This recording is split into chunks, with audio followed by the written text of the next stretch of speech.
লুইনজ্যোতি গগৈ নে অখিল গগৈ যিকোনো এজন যদি তাৰ মাজত এজন চুজ কৰিবলগীয়া হলে মানে মই গৌৰৱ গগৈ ডাঙৰীয়াক চুজ কৰোঁ। নমস্কাৰ, চাবলৈ আৰম্ভ কৰিছে ডেইলি নিউজ নেটৱৰ্ক অসম। আজি আমাৰ ডেইলি নিউজ নেটৱৰ্ক অসমত এগৰাকী অতিথি আছে। অতিথিগৰাকীৰ সৈতে আজি আপোনালোকক আমি চিনাকি কৰিছোঁ। আজি আমাৰ সৈতে থকা অতিথিগৰাকী এটা সময় আছিল যিটো সময়ত গাঁও অঞ্চল বিভিন্ন স্থানৰ লোকসকলক সেৱা কৰি গৈছিল। ক'বলৈ গ'লে সমাজ সেৱা কৰি ভাল পাইছিল আৰু সমাজ সেৱা কৰাৰ পিছত এখন চিনাকি মুখ হৈ পৰিছিল। চিনাকি মুখ হৈ পৰাৰ পাছতেই বৰ্তমান সময়ত আজি অতিথিগৰাকীক দেখা পোৱা গৈছে এটা বিশেষ ৰাজনৈতিক দলত যোগদান কৰা। কি কাৰণে সমাজ সেৱাৰ পৰা ৰাজনৈতিক দলটোলৈ আহিলে, কেনেধৰণে সেই ৰাজনৈতিক দলটোৱে আকৰ্ষণ কৰিলে, সকলোখিনি কথা পাতিম। আজি আমাৰ সৈতে থকা অতিথিগৰাকী আছে গোবিন্দ বিশ্ব। নমস্কাৰ। প্ৰথমে আমাৰ ডেইলি নিউজ নেটৱৰ্ক অসম চেনেলটো স্বাগতম জনাইছোঁ। হয়, থেংক ইউ ছ' মাছ আপোনালোকক। আমি দেখিছিলোঁ বৰ্তমান আপুনি ৰাইজৰ দলত যোগদান কৰিছে আৰু ৰঙানদী নৱগঠিত যিটো সমষ্টি, ৰঙানদী সমষ্টি, ৰাইজৰ দলৰ হৈ তাত প্ৰতিদ্বন্দ্বিতা আগবঢ়াবৰ কাৰণে বৰ্তমান ব্যাপক প্ৰস্তুতি আপোনাৰ চলি থকা আমি দেখা পাইছোঁ। গতিকে সমাজ সেৱাৰ পৰা এই বিশেষ ৰাজনৈতিক দলটো অখিল গগৈ ডাঙৰীয়াৰ নেতৃত্বাধীন ৰাইজৰ দলত যোগদান কৰিলে, কেনেদৰে আকৃষ্ট হ'ল এই ৰাজনৈতিক দলটোৰ বাবে? হয়, সৰ্বপ্ৰথমে ক'বলৈ গ'লে মানে যিটো ৰাইজৰ দলৰ নীতি আদৰ্শ আৰু তাৰ প্ৰতি মই একদমেই অখিল দাক, তেওঁ যেতিয়া RTI এক্টিভিষ্ট আছিল সেই সময়ৰ পৰা মই ফ'ল' কৰোঁ। কিন্তু তেওঁৰ ৰাইজৰ দলৰ নীতি আদৰ্শ আৰু অখিল গগৈ ডাঙৰীয়াক নিজকে পলিটিকেল গুৰু হিচাপে বাছি লৈ মই ৰাইজৰ দলত কাম কৰিছোঁ আৰু যোগদান কৰিছোঁ। অখিল গগৈ ডাঙৰীয়াক আপুনি ক'লে যে পলিটিকেল গুৰু বুলি, কোনকেইটা কথাৰ বিশেষকৈ মানুহজনক কোনটো ব্যক্তিত্বত আচলতে আপুনি তেখেতক গুৰু হিচাপে মানি লৈছে? চাওক, আজি যিসকলে ৰাজনীতি কৰি আছে, জাতি ধৰ্ম চাই কিনে ৰাজনীতি কৰি আছে, কিন্তু অখিল দাৰ এটাই এনেকুৱা আঞ্চলিকতাবাদী দল হৈছে যিটো অসমত আটাইতকৈ ফাষ্টেষ্ট গ্ৰয়িং আঞ্চলিক দলৰ ভিতৰত এটা দল, যাৰ নীতি আদৰ্শ অসমক লৈ কিনে, অসমৰ মানুহক লৈ কিনে আৰু নতুনত্ব অসমীয়াৰ যিটো এটা ছবি তেওঁ দেখে, য'ত আপোনাৰ কোনো ধৰণৰ আপোনাৰ ধৰ্মকেন্দ্ৰিক ৰাজনীতি নকৰে, সেইকাৰণেই মোৰ মনটো বেছি আকৰ্ষিত কৰি লৈছে। যদি আপুনি ৰাজনৈতিক দলটোত ৰঙানদী সমষ্টিক প্ৰতিনিধিত্ব কৰে, এতিয়া আপোনাৰ লক্ষ্য কি হ'ব ৰঙানদী সমষ্টিৰ কাৰণে? ৰঙানদীৰ সময় কাৰণেতো এটা আমাৰ 126টা সমষ্টিৰ ভিতৰত আটাইতকৈ পিছপৰা সমষ্টিয়ে হৈছে আমাৰ ৰঙানদী সমষ্টি। ৰঙানদী সমষ্টিত আজি চাওক, আপোনাৰ কলেজ আৰ্টছৰ আছে, কিন্তু কমাৰ্চৰো এটা দুটা আছে, কিন্তু আপোনাৰ চায়েন্স কলেজ ক'ত আছে? আজি কি বিজ্ঞান প্ৰযুক্তিৰ আমি যুগ হওঁ, যদি এটা সমষ্টিত যদি এটা এডুকেশ্যন ভাল এটা কলেজ ইউনিভাৰ্চিটি নাথাকে তেনেহ'লে কেনেকৈ হ'ব কওকচোন? সেইকাৰণে আমাৰ শিক্ষাৰ ছেক্টৰত, হেল্থৰ ছেক্টৰত, বানমুক্ত ৰঙানদীৰ ছেক্টৰত আৰু আপোনাৰ উঠি অহা নৱপ্ৰজন্মসকলক স্বাৱলম্বিত হোৱাৰ দিশত আৰু আমাৰ মেডিকেলৰ ছেক্টৰত কাম কৰিব লাগিব বুলি মই ভাবোঁ। আমাৰ উঠি অহা নৱপ্ৰজন্মৰ কাৰণে, আমাৰ স্পৰ্টক আগবঢ়াবৰ কাৰণে আমাৰ কি বুলি কয় তাক, ষ্টেডিয়ামৰো আমাৰ জৰুৰী নহয় জানো? এইকেইটা সৰু সৰু ছেক্টৰত কাম কৰিব লাগিব আৰু মানুহ হিচাপে কাম কৰিম। এই গোবিন্দ বিশ্বকৰ্মাৰ কথাই নহয়, কামত পৰিচয় দিম। গোবিন্দ বিশ্বকৰ্মাক এটা কথা সুধিব বিচাৰিছোঁ, সমাজৰ লগত আপুনি জড়িত হৈ আছিল, সমাজৰ কাৰণে কাম কৰিছিল, সমাজ সেৱা কৰি গৈছিল। সমাজ সেৱাৰ পিছত যদি আপুনি ৰাজনৈতিক দলত যোগদান কৰা কথাই ভাবিছিল, সেইটোতো আপোনাৰ চইচত বিজেপি কংগ্ৰেছো হ'ব পাৰিলেহেঁতেন, কিন্তু আপুনি ৰাইজৰ দলক চইচ কৰিলে কিয়? সেই দুটা দলতকে কি ব্যতিক্ৰম দেখিলে ৰাইজৰ দলত? মই চাওক, সমাজ সেৱাটো মই আগতো কৰি আছো আৰু বহলভাৱে কৰিবৰ কাৰণেহে মই ৰাজনীতি ছেক্টৰত ভৰি দিবলগীয়া হৈছে। মোৰ নিজৰ স্বাৰ্থে নহয়, মোৰ সমষ্টিবাসীৰ স্বাৰ্থত আৰু যিসকল আটাইতকৈ পিছপৰা, যাৰ কোনো মাত মাতিবৰ কাৰণে এজন ব্যক্তি নাই, সেই তেওঁলোকৰ কাৰণে গোবিন্দ বিশ্বকৰ্মা বলিষ্ঠ কণ্ঠ হৈ কিনে আৰু বহল ভিত্তিত সমাজ সেৱা কেনেকৈ কৰিব পাৰো, এইটোৰ কাৰণে মই ৰাইজৰ দলত যোগদান কৰিছো। সেইটোতো ঠিকেই আছে, সেই সমাজ সেৱাটোৰ কাৰণে আপুনি দলটো যে নিৰ্বাচনৰ কথা ক'লো আপুনি হা। বিজেপি কৰিব পাৰিলে হয় কংগ্ৰেছকো কৰিব পাৰিলে চইচ কিন্তু ৰাইজৰ দল নকৰিলে মানে এই তিনিটা দলৰ মাজত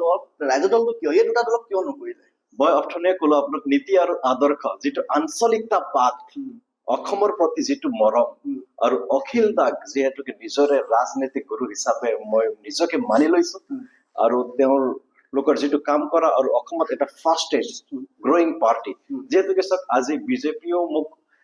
আৰু অপৰচুনিটি নিদিয়া নহয় কংগ্ৰেছেও নিদিয়া নহয় মই বিজেপিটো বিচাৰিছো কংগ্ৰেছতো বিচাৰিছো ৰাইজৰ দলতো বিচাৰিছো গম পালে নাই বহুত এনালাইচিছ কৰাৰ পাছত মই ৰাইজৰ দলক চুজ কৰি লৈছো আজি গোবিন্দ বিশ্বকৰ্মাক চাওক এনেকুৱা এটা মোক অপৰচুনিটিও দিছিলে বিজেপিয়ে লখিমপুৰ ডিষ্ট্ৰিক্ট লগভগ ভাইচ প্ৰেচিডেণ্ট পৰ্যন্ত বনাম তাৰ পাছত আগত আপুনি কেনেকৈ কি আগবাঢ়ি যায় এইটো আপোনাৰ জিম্মেবাৰী বুলিও মোক কৈছিলে কিন্তু মই বিজেপিক ভাল নাপালো সঁচা কথা ক'বলৈ হলে মানে তেওঁলোকে যিটো এটা জাতি ধৰ্ম লৈ কিনে কাম কৰে এইটো হ'ব নোৱাৰে আজি চাওক আমাৰ সংবিধানে দিছে য'ত জাতি ধৰ্ম বৰ্ণ নিৰ্বিশেষে সকলো মানুহ সমান্তৰালভাৱে জীয়াই থাকিব পাৰে আজিৰ বিজেপিৰ চাওক নীতিকেইটা এছআৰৰ নামত আমাৰ অসমত already national registration of citizen চলি থকাৰ সময়ত আমাক অসমত SIR বা এছআৰ আমাক লাগে নেকি আপোনাক সুধিছো কওকচোন নিশ্চয় নালাগে কিন্তু আজি চাওক শ্ৰী বিজেপিৰ যিসকল ভোট বেংক তেওঁলোকক বচাব ৰাখি কিনে বাকী যিমান মাইনৰিটি সংখ্যালঘু আছে তেওঁলোকৰ এটা সমষ্টি তেওঁ বেলেগৰ সমষ্টি কিয় যাম মোৰ নিজৰ সমষ্টিত কমচে কম 16,000 জন মানুহক তেওঁলোকে ভোটাৰ লিষ্টৰ পৰা নাম কাটিবৰ কাৰণে ডাউটফুল ভোটাৰ বুলি নটিচ চাৰ্ভ কৰিছে আৰু নটিচ কেনেকৈ চাৰ্ভ কৰিছে বুলি ক'বলৈ গ'লে মানে চাওক আপোনাক মৌখিকভাৱে আহি কৈছে আজি আপোনাৰ হিয়াৰিং আছে আপুনি যাব লাগিব কৰোণাবাৰী গম পালে নাই কৰোণাবাৰী যাব লাগে বুলি ক'লে ঠিক আছে কিন্তু ক'ত নটিচটো নাই তাত গৈ পোৱাৰ লগে লগে BLO কেইটাই নটিচটো দিছে তাৰপিছত আকৌ লাইনত লাগি কেনে হিয়াৰিঙত সোমাইছে হিয়াৰিঙত সোমাই কিনে কি হৈ আছে বুলি চাওঁতে তাত দেখা পাইছে কি মাত্ৰ আপোনাৰ ভোটাৰ কাৰ্ড লৈ আনিছে আধাৰ কাৰ্ড আছে পান কাৰ্ড আছে তো চাইছে ভোটাৰৰ ইপিক নম্বৰটো তেওঁলোকে লিখিছে আৰু তেওঁটো উপস্থিত হৈছে হয় তেওঁ উপস্থিত হোৱাৰ সহি এটা লৈছে আৰু চাওক এইটোৰ মাজত ইমান এটা ডাঙৰ বৃহৎ খেল খেলিছে এইটো খেলটো কি বুলি ক'বলৈ গ'লে মানে আপোনাৰ ঘৰৰ ককাই ভাই গম পালে ল'ৰা 2টা বা 3টা সেই ডাঙৰ দাদাৰ অহা নাই কিন্তু সৰু ভাইৰ নটিচ আহিছে আৰু নটিচ সময় কিমান দিছে এটলিষ্ট এসপ্তাহ সময়টো মানুহক দিব লাগে 15 দিন সময়টো আমাক দিব লাগে নালাগে জানো কওকচোন আজি চাওক যদি কোনোবা ইয়াৰ পৰা ইটানগৰ আমাৰ ওচৰৰ একদম এটা ৰাইজৰ যদি আমি এক্সাম্পল ইটানগৰ গৈছে কোনোবা কাম কৰিবৰ কাৰণে তেওঁক আজি ৰাতিপুৱা হেৰিং আছে বুলি কয় তেওঁ কাম কৰি কিনে তাৰ গাড়ীত আহি পাওঁতে ইয়াত 3 ঘণ্টা 4 ঘণ্টা লাগি যায় তেওঁ হেৰিং এটেণ্ড কৰিবনে না নিজৰ ল'ৰা ছোৱালীক পঢ়াবৰ কাৰণে ঘৰত খানা খাবৰ কাৰণে কাম কৰিব কওকচোন আজি তাত যিসকলে এটেণ্ডেন্স দিব পৰা নাই তেওঁলোক বিদেশী তেওঁলোকৰ নাম কৰ্তন এইটো হাৰাশাস্তি কৰা হৈছে আৰু যিটো ডেমক্ৰেটিৰ নামত আমাৰ যিটো গণতান্ত্ৰিক অধিকাৰ মানুহৰ পৰা কাঢ়ি লোৱা হৈছে গম পালে না এই কাৰণে আমাৰ BLO সকলো আমাৰ কোনো ধৰণৰ বিজেপিৰ চাপত নহয় আৰু আমাৰ ইলেকশ্যন কমিশ্যনো আমাৰ বিজেপিৰ হাতৰ পুতলা হৈ কিনে কাম কৰিব নালাগে তেওঁলোক নিৰ্ভীক আৰু নিৰপেক্ষভাৱে কৰক এছআৰক আমি সমৰ্থন কৰো যদি আপুনি কোনো এটা কমিউনিটিক টাৰ্গেট কৰি কিনে কাম কৰে এইটো আমি কেতিয়াও মানি নলওঁ এটা জিম্মেবাৰ নাগৰিক হিচাপে এইটো আমি কেতিয়াও মানি ল'ব নোৱাৰো ৰাইজৰ দল হিচাপেটো বেলেগ কথা আমাৰ অলৰেডি ৰাইজৰ দলৰ ফালৰ পৰা ইলেকশ্যন কমিশ্যনাৰক আমি মেমৰেণ্ডাম দিয়া হৈছে আমাৰ জিলাৰ ইলেকশ্যন কমিশ্যনৰ লগতো আমাৰ day to day by meeting কৰি আছো গম পালে না আমাৰ মেমৰেণ্ডাম কেইটা ৰাখি আছো এইকাৰণে গণনাম কৰ্তন বন্ধ হ'ব লাগে আমাৰ স্পষ্ট দাবী যদি নহয় কালিৰ দিনত কিন্তু ৰাইজৰ দলত আৰু যিসকলৰ ভোটাৰ অধিকাৰ কাঢ়ি লোৱা হৈছে তেওঁসকল ৰাস্তাত আহি কিনে আমি আন্দোলন কৰিবলৈও পিছ নুহুকো আৰু আমি গণতান্ত্ৰিকভাৱে আন্দোলন কৰিম গণতান্ত্ৰিকভাৱে মাত মাতিম যদি নহয় আমি ন্যায়ৰ ওচৰত চাপিম হয় ন্যায়ৰ ওচৰত চাপিম 2-3 মাহ পাছত ইলেকশ্যন আছে হয়নে নহয় যদি স্পেচিয়েল ৰিভিজন কৰিবলৈ আগত কৰিব পৰা হলে বেলেগ কথা আছিলে কিন্তু এতিয়া কৰি আছে ইলেকশ্যন আহিব 2 মাহ আছে 2 মাহ সময় যদি আপোনাৰ ডাউটফুল ভোটাৰ লগাই দিয়ে আপুনি ক'ৰবাত বাহিৰত আছে আপোনাক নোটিচ বাই ডে হিয়াৰিঙত আপোনাৰ নামটো নাহিলে নহয় ইলেকশ্যন পাছত যেতিয়া ভোট গ'ল আপুনি ডাউটফুল ভোটাৰ ডিটো আপোনাৰ হাতি গ'ল তথাপি আপুনি ভোট মাৰিব নাপালে মানে আপোনাৰ গণতান্ত্ৰিক অধিকাৰ থাকিলে জানো যদি ভোটে মাৰিব নাপায় ভোটৰ পৰা বঞ্চিত কৰিবৰ কাৰণেহে এইটো বিজেপিয়ে এছআৰৰ নামত BJP special super revision drive চলাই আছে বুলি মই কওঁ ঠিক আছে যেটা আপুনি সমাজ সেৱাৰ লগত জড়িত বৰ্তমান সমাজ ব্যৱস্থাটোত কি হৈ আছে আপোনাৰ দৃষ্টিত বৰ্তমান সমাজ ব্যৱস্থাত ইয়াতো ডিক্টেটৰশ্বিপ চলি আছে কেনেকে কেনেকৈ বুলি কওক আজি কোনোবাই মানুহ যদি মই বিজেপিৰ নহয় বুলি কওঁ যদি কোনোবা মানুহ বেলেগৰতো বাদ দি দিয়ক ন আমাৰ ৰঙা নদীৰে এক্সাম্পল লওঁ যদি মই বিজেপিৰ বুলি নকয় তেওঁক মানে অৰুণোদয় কাটিব নেকি মোৰ চাউলৰ যিটো পাই আছো এইটো কাটিব নেকি মোৰ যিটো ঘৰ পাইছো এইটো কাটিব নেকি বুলি মানুহৰ মাজত ভয় থাকিবলগীয়া হৈছে আজি এটা যদি চৰকাৰ যিকোনো যাৰো নবনক XYZ যিকোনো পাৰ্টিৰে নবনক আজি অসম চৰকাৰখন কি এটা পাৰ্টিৰ নেকি কওকচোন কেতিয়াও নহয় আমি এটা চিটিজেন হিচাপে আমি পাবলগীয়া যিটো প্ৰাপ্য অধিকাৰ আমিতো পাব লাগে বিজেপিৰ পালি নেতা গীতাই কাকবাক ভয় দেখুৱাই কিনে তোমাৰ অৰুণোদয় আঁচনি কাটি দিম আঁচনিৰ নামত এটা পশুপাত অস্ত্ৰৰ দৰে ধৰি ৰাখিছে এই গীতাটো বেয়া বুলি মই ভাবো যদি তেওঁলোকক দিব লাগে বিজেপিৰ ভোটাৰ হওক নহওক সকলোকে সমান্তৰাল চকুৰে চাওক আৰু সমান্তৰাল ভাৱে দিয়ক আৰু আমাৰ কিছুমান মই এটা গোৰ্খা সম্প্ৰদায়ৰ ল'ৰা মই কি বুলি কয় আমাৰ গোৰ্খা সম্প্ৰদায়ৰ 1976 আপোনাৰ ছিকিম ৱেষ্ট বেংগল ঝাৰখণ্ড এইকেইটাত আমাৰ গোৰ্খা সম্প্ৰদায়ৰ কামি দমৈ চাৰ্কি তেওঁলোক SC यानी শিডিউল কাষ্ট ষ্টেটাছ অলৰেডি পাই গ'ল আমাৰ অসমত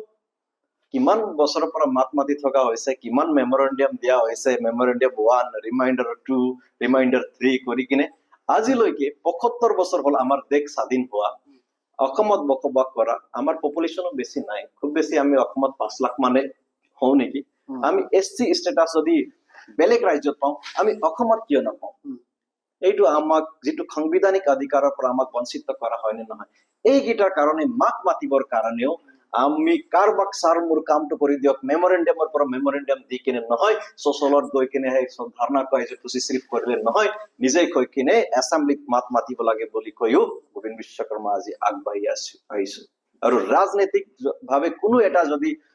সম্প্ৰদায় তেওঁলোক কনচিয়াছ নহয় সেই জাতিটো সদায় পিছ পৰি থাকিব নিচিনা মোক অনুভৱ হৈছে যদি সেই বস্তুটো মই আগতো ভাবিছিলো গম পালে নাই পলিটিক্সটো কৰিব নালাগে বুলি একচুৱেলি মই ভাবিছিলো তেতিয়া এনেকুৱা ভাৱ চিন্তাধাৰা আছিলে পলিটিক্সটো ভাল হয় কিন্তু পলিটিচিয়ান কেইটা বেয়া হয় গম পালে নাই এইটো এটা চিন্তাধাৰা আছিলে কিন্তু চালো এতিয়া সমাজ হিচাপে কাম কৰিলো লখিমপুৰ ডিষ্ট্ৰিক্টৰ বৰ্তমানো মই আমাৰ ভাৰতীয় গোৰ্খা পৰিসংঘৰ সভাপতিৰ দায়িত্বত আছো